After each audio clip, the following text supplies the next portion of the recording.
In a very peaceful area in the Danvers region in Ukraine, Mykola lives with his pregnant wife Nastya. Both of them are known as the first eco-settlers in the area. Nastya is an artist who likes drawing and wood carving. She even makes a wood angel for Mykola so he can have a protection amulet. Mykola is a mathematician, physicist, and ecologist that teaches at the local school, which he travels to on his bicycle. The peace sign outside their home is the paw of the white raven, representing an ancient legend of a raven that felt pity for people and brought them fresh water and food, losing its feathers in the process. Because of the lack of electronics at home, the couple does not get any news until Mykola goes to work and gets a few minutes of TV during his break. That is how he learns about the protesters that were killed in Ukraine's capital city and Russia possibly invading the country. During class, Mykola is harassed by student Ivan, who thinks his teacher is a stranger and a weirdo so he wants him gone, but Mykola never lets him anger him because he believes in pacifism and working on guiding the youth's mind. One morning on his way to work, Mykola notices some soldiers standing by the road but pays them no mind. When he finally arrives at school, he is shocked to find it empty, and the TV quickly tells him why: Russia has invaded Ukraine. Remembering the soldiers he saw earlier, Mykola worries about his wife and rushes back to his house, but it is already too late. The Russians are there beating Nastya up and they catch Mykola too when he tries to defend her. After the soldiers make sure they are not spies, they start a fire inside the house and leave, but when Nastya tries to retaliate by throwing a stone at them, the soldiers do not hesitate to shoot her before finally going away. Devastated, Mykola clings to his wife's body while watching his house burn down. Hours later, two members of the Ukrainian militia find Mykola, and after checking his identity to make sure he is an innocent civilian, they help him dig a grave for Nastya.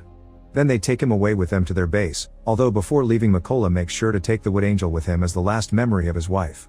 The higher-ups at the base are not happy about the sudden arrival of a stranger because he could be a spy, but Mykola quickly proves himself by saying he wants to join the army and drive the Russians out of their country. From then on, Mykola is sent to a heavy training course where he must learn to exhaust his body and use firearms, two things that as a pacifist he has never done before. Disassembling and assembling weapons is particularly hard for him and it earns him the mockery of his superiors, especially when he announces he has chosen Raven as a code name. Mykola does not let them put him down and trains extra hard, staying up late with weapon practice and keeping the wood angel close so he never forgets his objective: getting revenge for his wife. A few weeks later, the trainees learn there are not enough snipers at the front and the army is looking for volunteers for the job. Not many people are interested, but Mykola immediately volunteers, only to be met with more mockery. Still not willing to give up, Mykola takes a challenge to prove himself. He disassembles and reassembles an AK-47 while blindfolded in under 20 seconds, finally earning everyone's respect. They also start calling him Raven as he wanted. The theoretical part of sniper training comes easily to Mykola thanks to his knowledge of mathematics and physics, being able to do calculations faster than the teachers themselves. He is also excellent at following the number one rule, which is keeping absolutely still and quiet, even when an instructor shoots at the ground near him. Unfortunately, he does not do well when it comes to the actual shooting because for some reason, they have given him a different weapon from everybody else, the kind of firearm that is not apt for war sniping. Whenever Mykola points this out, he is told to deal with it. Once again, Mykola refuses to give up and makes a plan to prove what he can do. The last sniper test is during the night, and the trainees must shoot as soon as a flare shot by the instructor gives them enough light around their subjects. However, Mykola does not shoot yet. He uses the light to calculate the distance, and once the exam is over, then he shoots under complete darkness and hits the target exactly in the center, something nobody else managed. This allows Mykola to graduate with the highest score and ends up being assigned to a first-class unit. For his first mission, Mykola and his fellow snipers must free an important checkpoint that has been captured by the Russians. The team successfully sneaks into the area without being detected and each sniper gets assigned a target, but when they are about to shoot, they must pause the plan because a civilian car approaches the checkpoint. The Russian soldiers make the two civilians come out and hand in their passports, refusing to give them back when they ask the couple to leave. The man makes a scene as he demands to be given his things back, causing the Russian soldiers to respond with violence.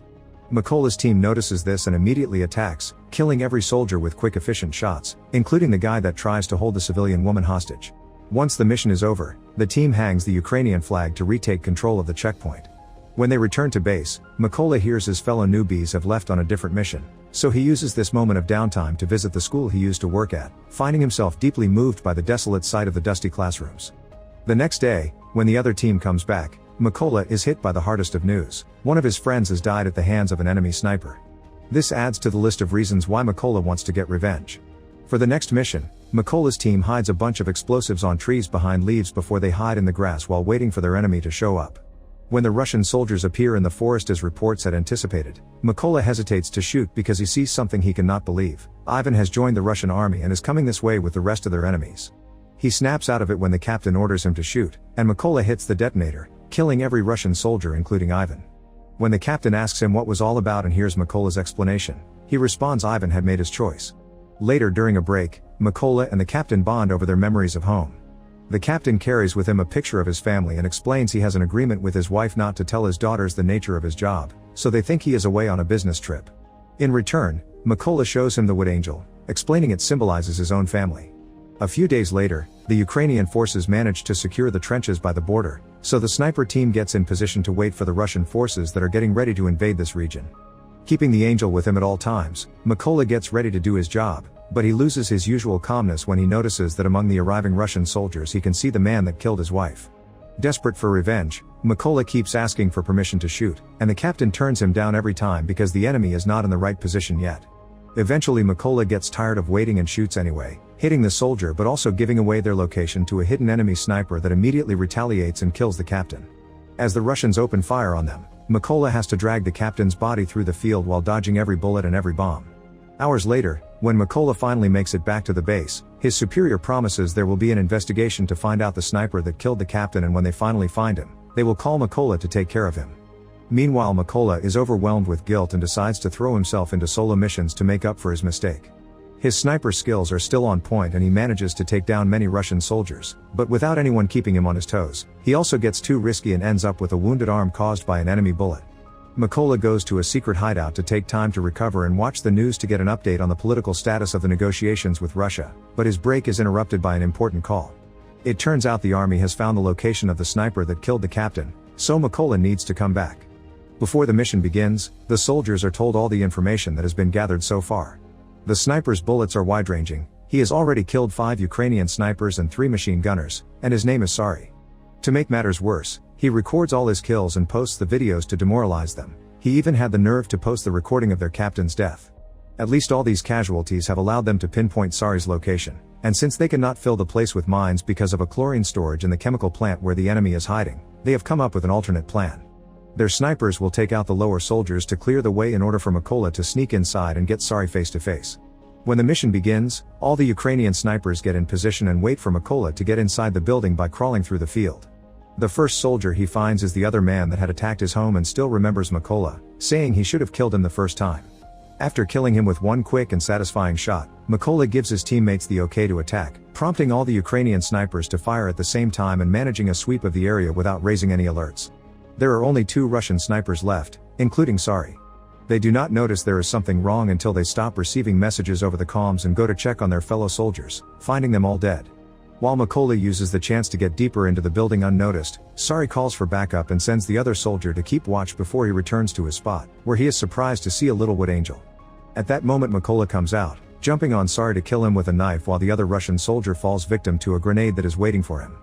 Then the backup that Sari called for arrives at the area, so Mykola uses Sari's radio to tell the new soldiers that they will pay for what they did. As soon as the Russian truck parks, the Ukrainian soldiers open fire on it, eliminating all the targets in seconds. Now that Mykola has avenged his wife, his friend, and his captain, he decides to take a break and go back home to visit Nastia's grave, making sure to fix the cross that had fallen. Sadly, as much as he misses his home, he cannot stay because there is much more work to do for his country. Soon he is on another solo mission, ready to bring down as many Russian soldiers as necessary. Make sure to subscribe and turn on notifications so you can watch more videos like this. Thanks for watching.